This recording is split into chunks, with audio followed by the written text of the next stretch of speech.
All right, so personality. One thing about personality, I like to point out, there's lots of personality exams and tests and quizzes and things out there you could take to learn about yourself. One of my favorite ones is what Pooh Bear character are you? From the Pooh Bear show, Adventures of Pooh. So the reason why this is so awesome is because of the eclectic and the group of individuals or characters that are so different. You've got Tigger, that's the high energy. You've got Roo, which is kind of the innocence, childlikeness. Pooh Bear, which is the mindfulness in the moment.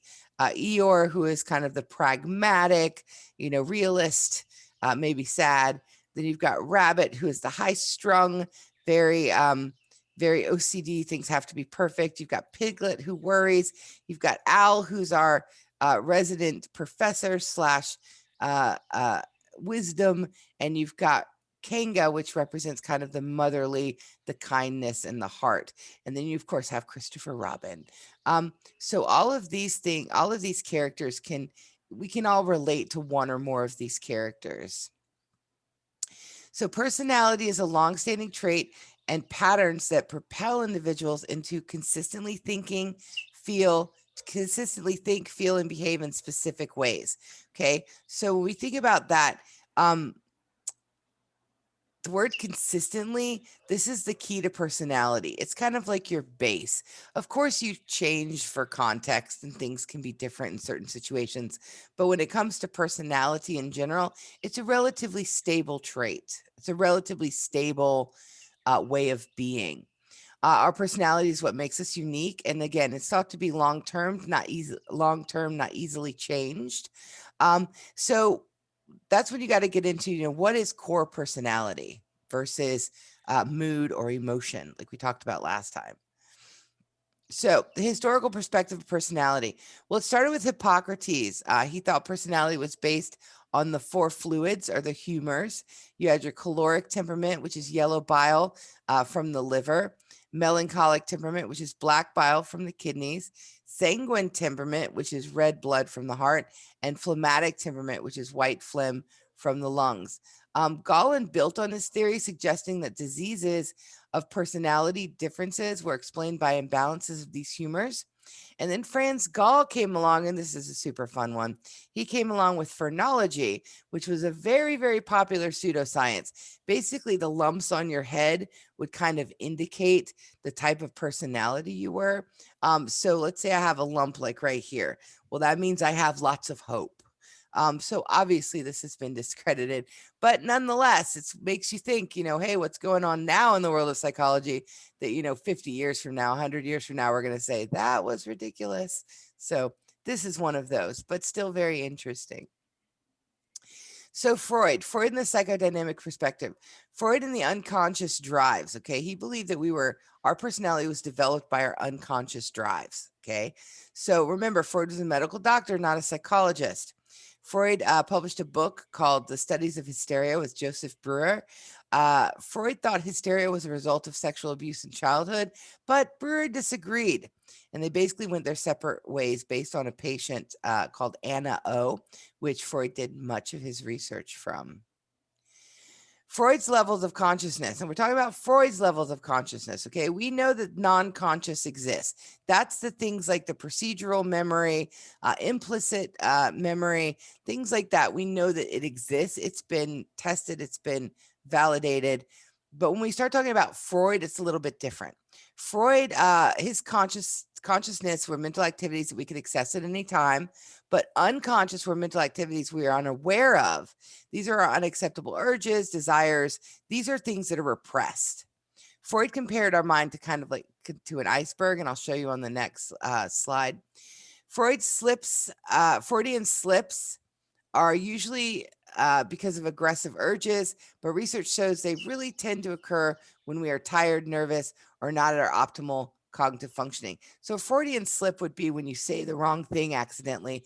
Like let's say someone says, oh, have you talked to your mother lately? And you say, and you mean to say, oh, I talked to her yesterday. And instead you say, unfortunately, and you're like, oh, wait a minute. I mean, oh, why did I say that? And Freud would say, oh, it's because you have aggressive urges towards your mother. But really, it could be this is a slip of the tongue, unfortunately, because maybe you had a conversation you didn't like. I don't know. Usually they're sexual in a manner. So it may be you make a sexual reference towards somebody and you're like, whoa, where did that come from? I didn't mean to. Freud would say that that's a sexual urge. That's why you have that Freudian slip. Personality develops from conflict between two forces, biological aggressive and pleasure seeking drives and internal controls over those drives. And here's his iceberg. So Freud had his id and his superego. Now, the id and the superego are constantly at battle with one another. The id wants it. I like to think of the id wants it. The id doesn't care. Id just wants it. So id wants to seek that gratification. Whereas superego says, no, no, no, no, no. Here's the morality of it. We better not do this. Probably bad plan. So the id wants it, and the superego says, no, can't have it. So if the id wants to have sex, it's just gonna have sex. Doesn't care. Superego goes, no, no, no. We could get pregnant, could get an STD. If they could leave you. There's all of these things. The superego is like, just don't do it. You just need to wait. And it's like, yeah, I don't care. So that's where the ego comes into place. Okay, the ego comes in to say, okay, guys, we need to work this out. We need to figure this out, id and superego, because this is not working for us. So it comes up with the reality principle, and it uses defense mechanisms to mediate the id and the superego, according to Freud. Okay, neurosis is an imbalance in these systems. So defense mechanisms is how the ego operates to be able to manage the id and the superego's argumentation. So feelings of anxiety result from the ego's inability to mediate the conflict between id and superego. So defense mechanisms are unconscious protective behaviors that aim to reduce anxiety, unaware we are using them, according to Freud. Now, in our modern day concept of defense mechanisms, we know we're using them. Like, we know we're using rationalization. For example, Miss Brown, I'm sorry I didn't finish my test. My internet went out at 10 o'clock last night. Well, the test was due at 11. Is it true that your internet went out? Yes. But is it a rationalization when you really think about it? Test was open for 2 weeks and it was extended an extra week. So it's one of those kind of like, we know we're rationalizing, we know that it's there, but according to Freud, the id and superego, the ego's rationalizations, we don't know we're even doing it. So we get into some of Freud's more interesting ones, like sublimation, for example. Sublimation is not something we would give credence to. We don't look at it at a surgeon and say, okay, you became a surgeon or a mortician because you decide that you want to cut people open, or you're a boxer because you just want to punch people in the face. That would be sublimation, taking a unacceptable desire and finding an acceptable way to be able to act upon it. And there's lots of defense mechanisms, by the way, and this is super interesting. Like, if you wanted to go in and kind of check out the defense mechanisms, Wiki's a really great place to go for this.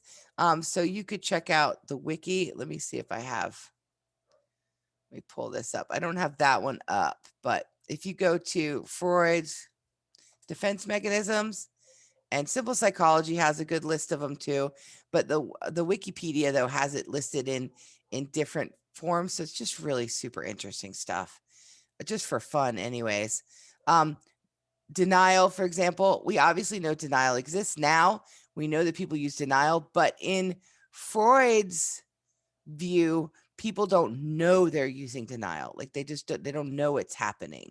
Whereas in most cases, when you talk to somebody and you say, this is really going on, they'll be like, I know, but I'm choosing just not to acknowledge it. So, all right. So, and we can see how all of this kind of happens. Acting out, regression, which is down here. Where's regression? It's somewhere in here. Regression is somewhere in here. But anyways, you guys can check this out. You don't need to know all of them. There's just a few in your textbook, but you guys can check this out. They're super interesting. All right. So Freud's psychosexual stages. We have already covered Freud's psychosexual stages in the lifespan chapter. It's the oral, anal, phallic, latency, and genital phases. We've already covered those. We've talked about the electrocomplex. We've talked about the Oedipus complex. So we've already gone over these stages in lifespan. So I'm not going to spend time going over them in this chapter. Alfred Adler. We did not, however, talk about Adler. So with regards to Adler believed that individuals were constantly striving to feel superior, that we felt inferior initially, and we had an inferiority complex. And so we would become who we were, trying to find worth. Adler believed the importance of social connections, careers, friendships. This is where we're getting into the social aspect of things. And Adler also believed in the importance of birth order. Research on this topic remains inconclusive. And by that, what we mean is some research supports Adler's birth order. The older child is more likely to go into a helping field. The younger child is more likely to go into an entrepreneurial type of field. So we do see some research to support Adler's birth order. It's been done time and time again, but there's also been research that kind of discredits it. It doesn't work out. It just really depends. So, all right, Erik Erikson, these are the 8 stages of psychosocial development. You wrote a paper on it, so you guys know this really well. We've already covered this. So revert back to the lifespan chapter for this particular information. We've already covered it. But as you know, for example, autonomy versus shame and doubt. If you're given the ability to do things on your own, you develop a sense of autonomy. You have purpose. Whereas if you're not, then you have a sense of shame, a sense of doubt that you can't do things. So that's how Erikson would say that our personality is developing. Then Carl Jung. Carl Jung developed a theory called the analytical psychology. This focused on working to balance opposite forces of conscious and unconscious thought and experience with one's personality. He saw it as a collective unconscious, which is a universal version of personal unconscious, holding mental patterns which are common to us all. Things such as ancestral memories, they're called archetypes. So things like the hero. The hero is an archetype. It's like it is. We have concepts of what a hero is like. So we have these archetypes. Proposed 2 attitudes towards life: introversion and extroversion. And then he also proposed the concept persona.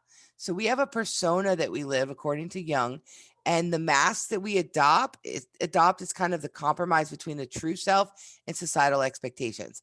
Like for me, for example, my true self is loud and super boisterous. Oh, Caleb is loud and super boisterous. I'm all, let's get into it. Let's take care of it. And it is not uncommon for me, especially if I'm sitting outside. People are in trouble if I'm outside, to just be like, oh my gosh, it's so funny, and just be really loud.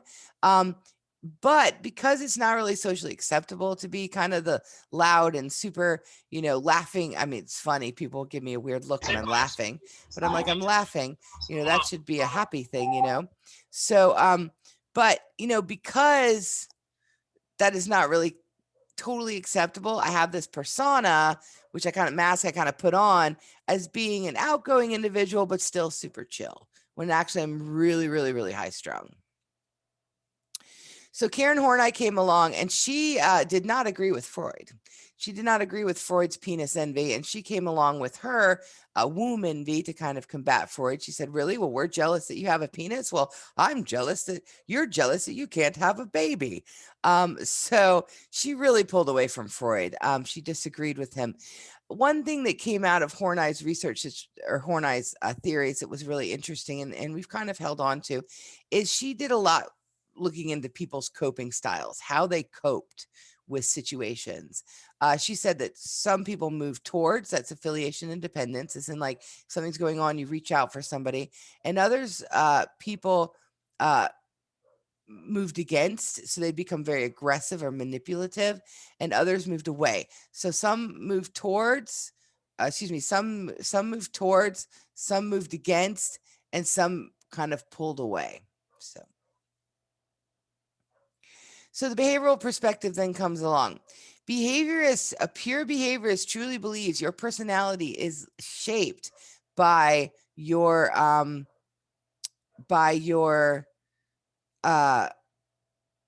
consequences from the environment.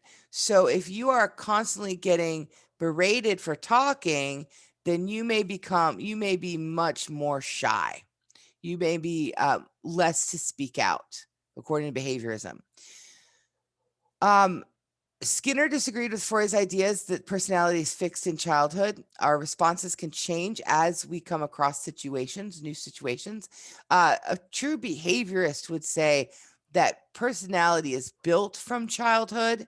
It's pretty strong by the time you're in your teens or older, but circumstances can change your perspectives or your attitude or even down to your personality. So a pure behaviorist, though, would say that it's all based on the environment and how the environment responds to you, and you respond to the environment. So then came along social cognitive perspective. Now, a social cognitive perspective, with this perspective, this emphasizes learning and cognition as a source of individual differences in personality. This was the Bobo-Doll studies. Remember, we learned about the Bobo-Dolls and observational learning. The social cognitive theory brings in concepts like reciprocal determinism, observational learning, which we've talked extensively about, self-efficacy, which we've also talked about. They all play a part in personality development. Now, reciprocal determinism we have not talked about. Reciprocal determinism is the concept in which cognitive process, behavior, and context all interact, each factor influencing and being influenced by other stimuli. So we have our cognitive processes. These are our beliefs or our expectations. Then our behavior, and then the context in which the environment or situation that we are in.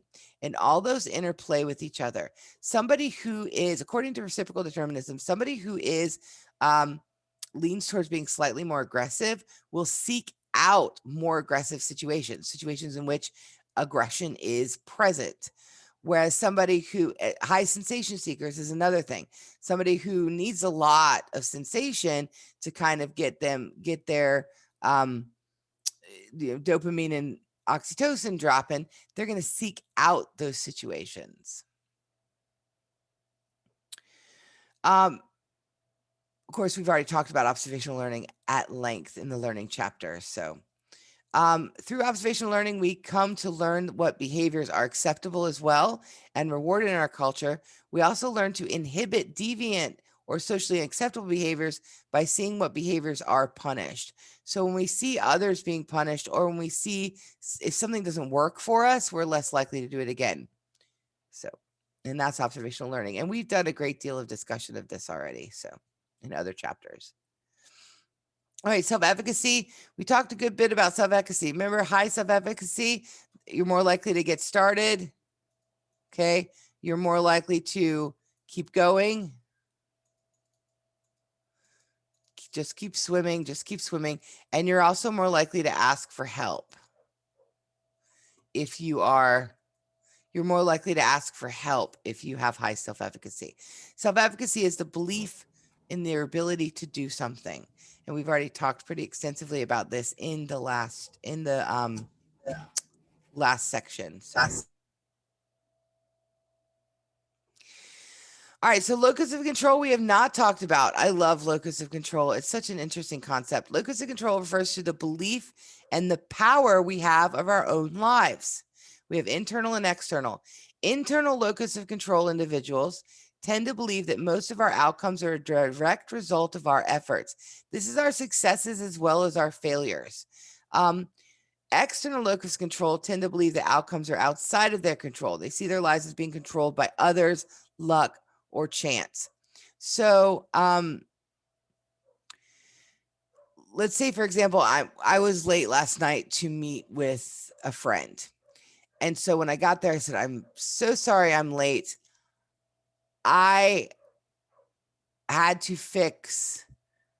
I didn't think about setting the thermostat properly. So I had to go back home to do that before I could come out here. And she said, oh, well, that's not your fault. And I was like, well, yeah, no, totally kind of is, because I should have set the thermostat this morning at 8 o'clock. You know what I mean? Like it totally was my fault. I just realized, oh no, I can't leave the house for 2 days and not fix the thermostat. So, and she was like, oh, well, yeah, but it's the thermostat's fault. And I was like, is it the thermostat's fault? So, but she's very, very external locus of control. I'm very internal locus of control.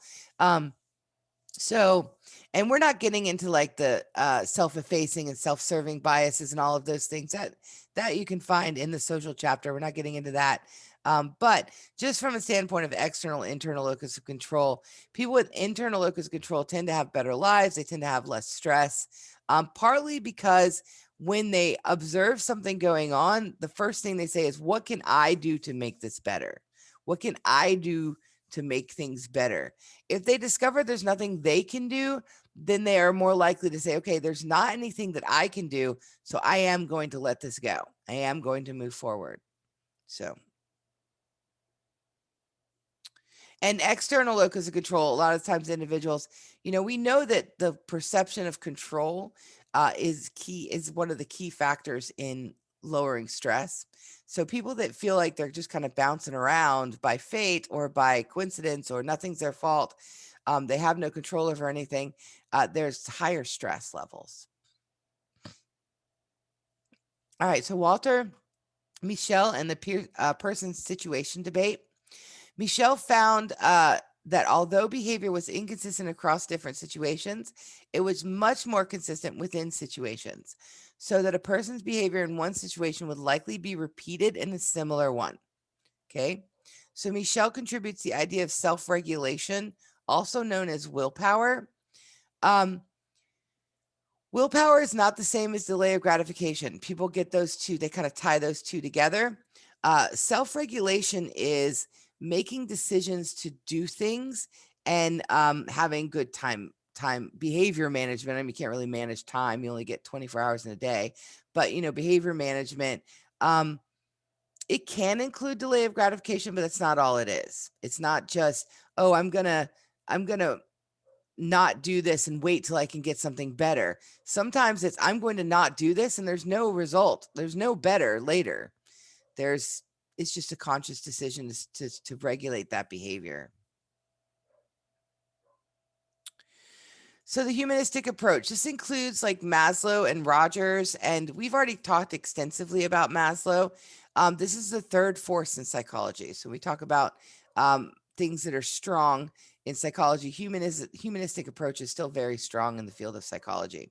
Humanism is touted as a reaction to both pessimistic determinism and the behaviorist views of humans passively reacting to the environment, which has been criticized as making people kind of out to being like robots. A pure behaviorist is going to say, if you are punished for something, you won't do it again. If you are reinforced for something, you will do it again. Ergo, here I am leading my life just based on how I'm punished. I'm not really making any decisions. Whereas humanistic approach says, no, we're more in control than that. Abraham Maslow studied people who were considered to be healthy, creative, and productive.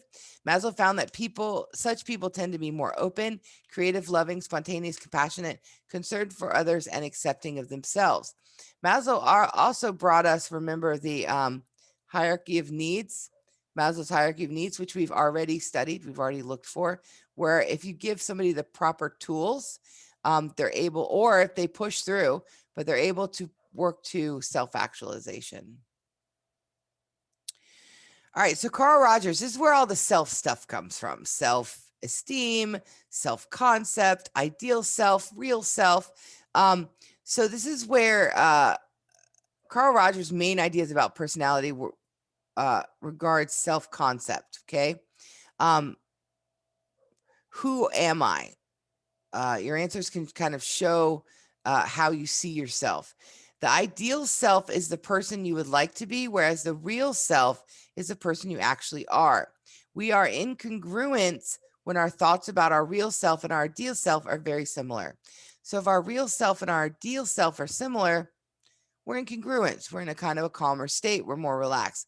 Conversely, though, however, when there's a great discrepancy between our ideal, who we believe we are, and our actual selves, there's a state of incongruence.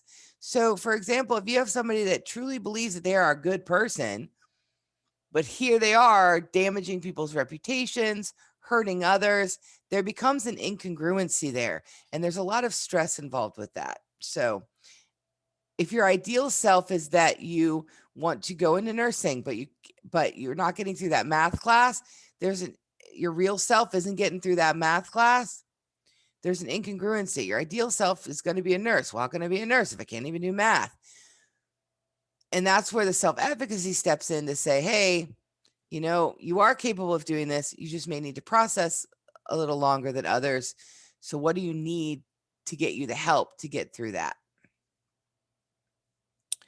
The biological approaches. Psychologists who follow this perspective feel inherited predispositions and physiological process explain personality. So this again, heritability is a portion of difference among people that is attributed to genetics, leadership, obedience, sense of well-being. Some of the examples. We believe that temperament has a biological basis, okay? Our reactivity, how we respond, as well as our self-regulation, the ability to control our responses, as well as these are the two dimensions of temperament. We do know that aggression is genetic. So if silver fox studies, if you check out the silver fox studies, pretty cool stuff. I need a video. Hold on. Let me go back to Google. If you check out the silver fox studies,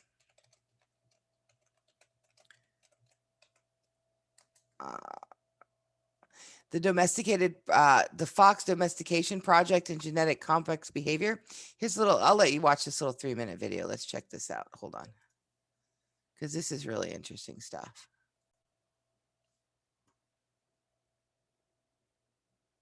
And there is a scale for the behavior with minus and plus.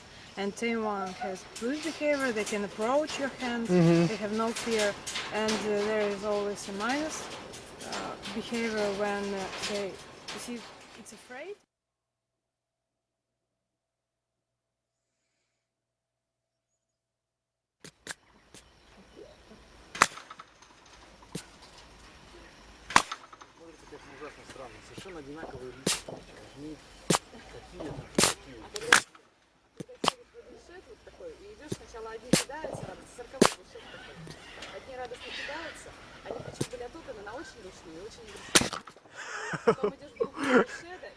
It's very interesting that aggressive ones have very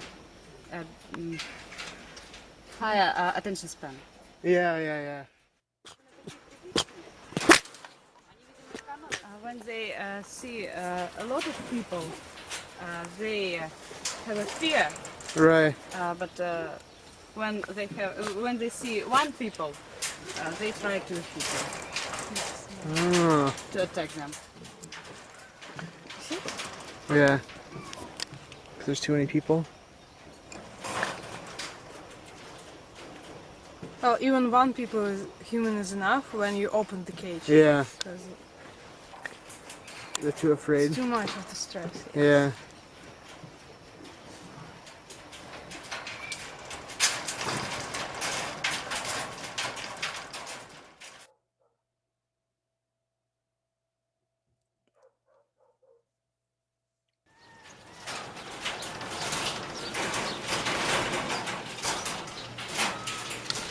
See, it's even wagging his tail. What's so interesting? See, and different eyes. Yeah, one eye is... Yeah, it's more tame. I think 3 per month, maybe plus 3. You can take them on hands too. Oh, yeah, sure. And that was just playing around, like, okay, let's have a fun time.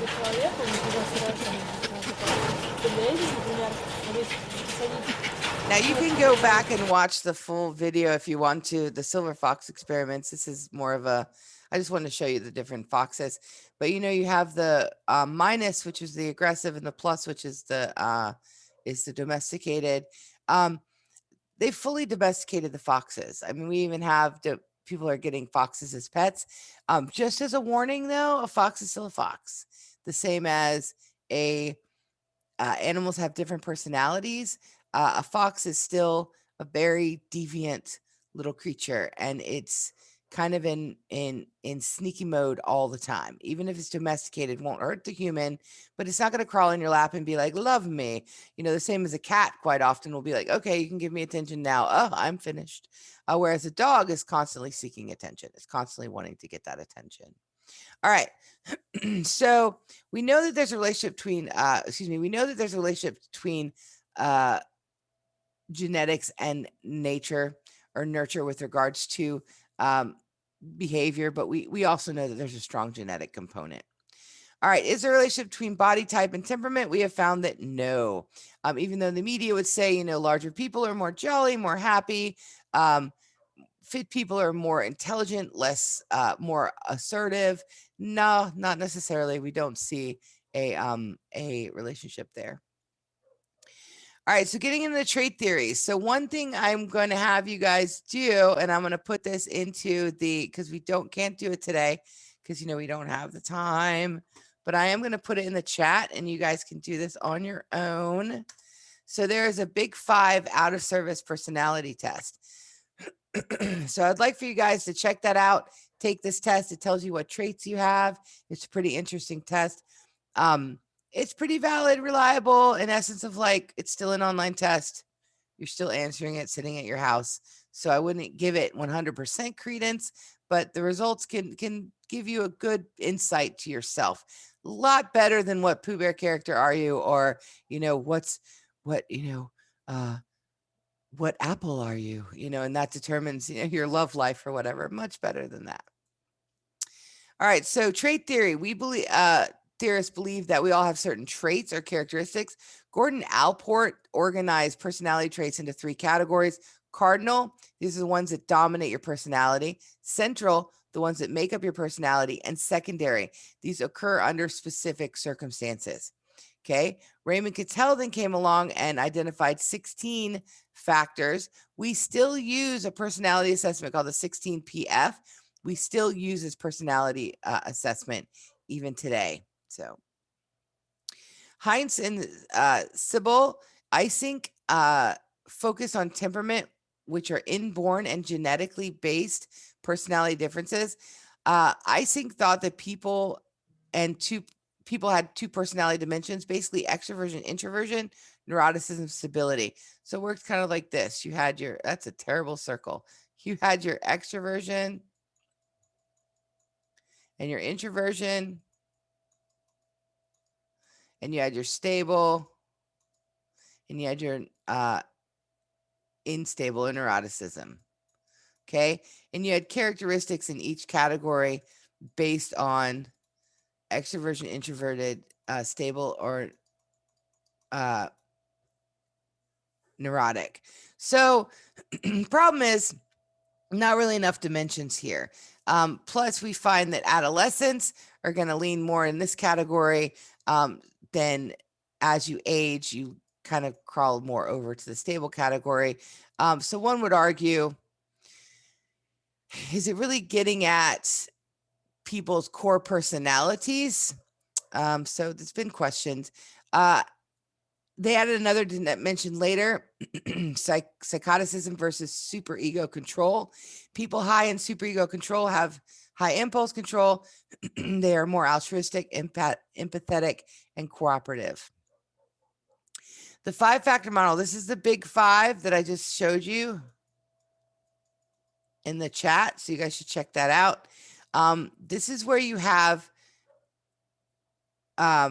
basically 5 traits. You have openness to experience. Where is it? Oh, it's behind here. Darn it. Let's pull it up again. You have the basic 5 traits. Let me show you how this works. I'm just going to Christmas tree it for you. I'm not actually answering them. It's Christmas tree. There's a lot of questions, so I'm just going to bounce around here. Try not to miss any.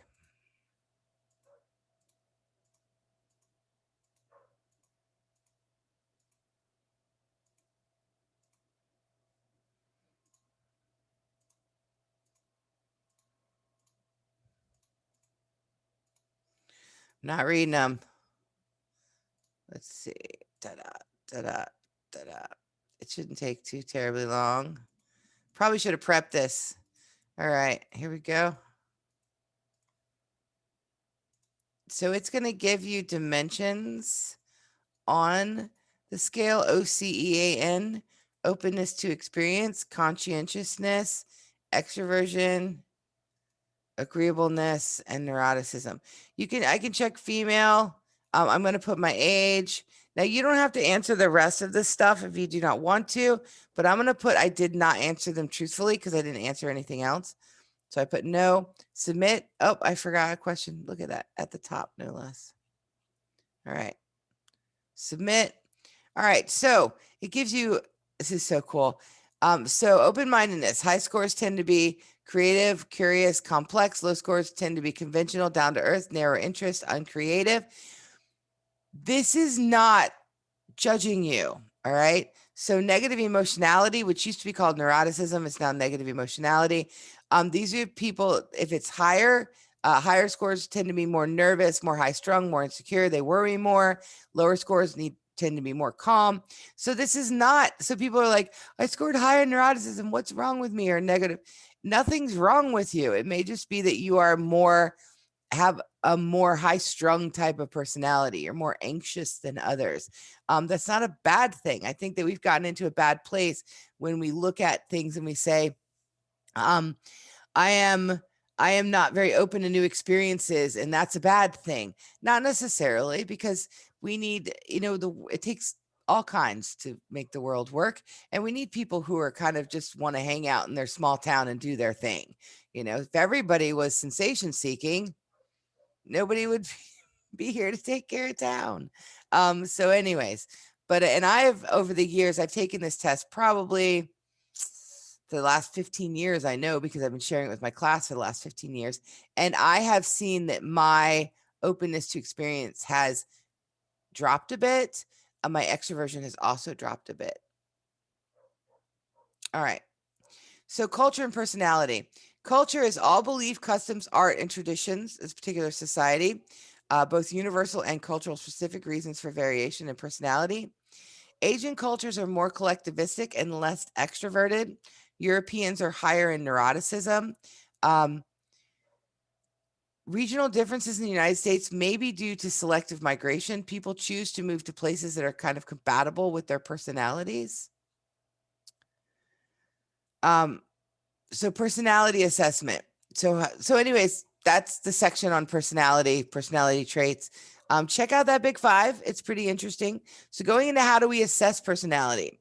Well, one way is self-report inventories. We assess personality using the multiple choice or numbered scales. This is a Minnesota multiphasic personality inventory. It's got about 500 questions. And it asks you, and the questions could be things like, I like mechanics magazines. The way this test was developed was getting norms of what people would say in different populations. And so this is a clinical scale. It also has reliability and validity scales. So if one of the questions, for example, is, I like to play with feces, someone who's trying to look insane would say yes to that. But here's the deal. No one says yes to that. Even people who are, clinically mentally ill, they're not going to say yes to that. That's it's a not answer. People don't say yes to that. And so if somebody's lying or malingering, that we call it, they would have a really high lie scale. And so we would know, okay, they're not telling the truth. They're obviously trying to look like something's wrong with them because of the lie scale. Not used to diagnose, more so used to diagnose than other tests. But if, for example, if somebody were to take this and they scored high on depression, and I would say, okay, I'm going to give them a test for depression. I'm going to give them another test to see if they do have depression. So based kind of on the different personality triads. For example, I scored very high on psychopathic deviance and very moderate on I'm kind of moderate on everything, but I'm high on psychopathic deviance when I was in college, and very low on social responsibility. So it was like, what? I don't have psychopathic deviance. But the reason why I scored so high on that is because I kind of go against the grain. I don't mind saying, well, I don't think that's really right, or I don't agree with that. So people that are more likely to go kind of against the grain, or kind of that don't follow traditional rules necessarily, they're going to score higher, but that doesn't make them psychopathic. So you can't just say, ooh, they scored high here, so, oh, that's a problem. So, and then I just took it recently, actually last year, again, all 500 questions, and I kind of got middle of the road on everything. And I was like, dang. So there's really no standout anything with me, but, kind of middle of the road. All right. Next is, these are personality tests. These are tests that are more objective, in essence of we score them and then we look at the scoring to see where the triads are, where the higher scores are. And then from that, we do further testing. Projective tests. These are your ink blot tests. These are ones that people seem to like a lot. They think they're fun. But the projective tests are just that. It's based on your projections. So a projective test relies on defense mechanisms. They're very Freudian. Projection proposed by Freud. A person is led to think about feelings, tell stories. So, for example, the Rorschach ink blot test. You'd see this ink blot, I can't obviously make it look the same on both sides, but, you'd see this ink blot. It's got the same look on both sides. And it's like, well, what are you seeing here? And so, I mean, if you say something like, I see two demonic bleeding Mises with blah, blah, blah. If you get all like super into it and, it's a giant penis on fire coming out of a diseased vagina, I mean, it's going to be like red flag. Okay, we're going to red flag this. We may need to do some further testing. So we may use this for screeners. Not a test that I would use simply because it doesn't have any reliability or validity. It really is dependent upon the interpretation of the clinician. It's got some scoring to it, but even the scoring itself doesn't really hold much water. So, But I had a question. Yeah. It's a very minor thing, and of course, for me, it's a reference. I was just wondering, have you ever seen the movie Watchmen? No. Okay, because there's a character in that whose name is Rorschach, and his mask is basically like 2 layers of something with a fluid in between, to where it like kind of moves like a Rorschach test. Cool. But I was just saying, because there's a part in the movie when he's actually getting like analyzed like in like a prison using the Rorschach test. Oh, and neat. It's very interesting because you see like you'll like see what he actually thinks of when he sees it, and then he'll just be like, some pretty flowers. Okay. That's neat. I'll have to watch it. It's called The Watchman. Is that what it's called? The Watchman? Yes. Sorry, the chat came up and I clicked. Oh, that's okay. So, I'll have to check it out for sure. Yeah, a lot of times it'll be like you could go to Walmart and they'll sell it in like a 2-pack with that and the V for Vendetta, which is also a very good movie. I've seen that. Yeah, well, a lot of times they'll come in a 2-pack like that because they're kind of like both superhero movies that aren't like the anti-hero. Actually, they're both made by Vertigo Comics, which was recently which within the past few years was purchased by DC. So some of the characters from Watchmen are now in like the DC continuity. So I did not know V for Vendetta was from a comic. That's so cool to know. Yeah, I actually have the original graphic novel. If I'd like, I'll send you a picture or something. Cool. That's really neat. Thank you. I'll have to watch The Watchmen. That might be one to talk my husband into watching. I'm sure that he will.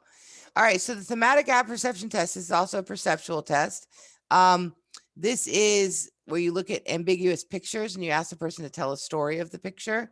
Now, if the person tells if 5 different cards in, the person has the same theme of somebody being watched or somebody spying, then we're going to go, okay, there may be some things going on here with paranoia, and we may give a test for paranoia or for schizophrenia. Again, it's another test that unless I'm doing a battery of testing, because I've been asked to do a battery of tests, I wouldn't do those two tests. Next is contemporized themes concerning Black's test.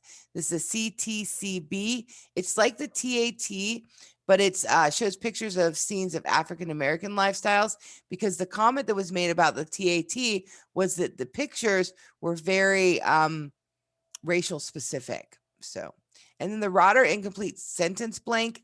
I use this all the time because this does give you kind of something to talk about when you're talking with somebody. It's things like, I feel blank. I'm happy when blank. My mother blank. And so it gives you kind of an idea of where the person is and what they're thinking. But it's more so used as a discussion tool versus, I mean, because you could have somebody in there could say, my mother is evil. And you're like, oh, that's it. I'm calling, I mean, you don't instantly say, okay, they said their mother's evil. There must be something terrible here. I mean, it could be that on the way out the door, they were told they couldn't have their phone for 2 more days. I mean, you just don't know. So you definitely have to take all of these with lots of salt. I'm sad. That is the end. So to talk with you guys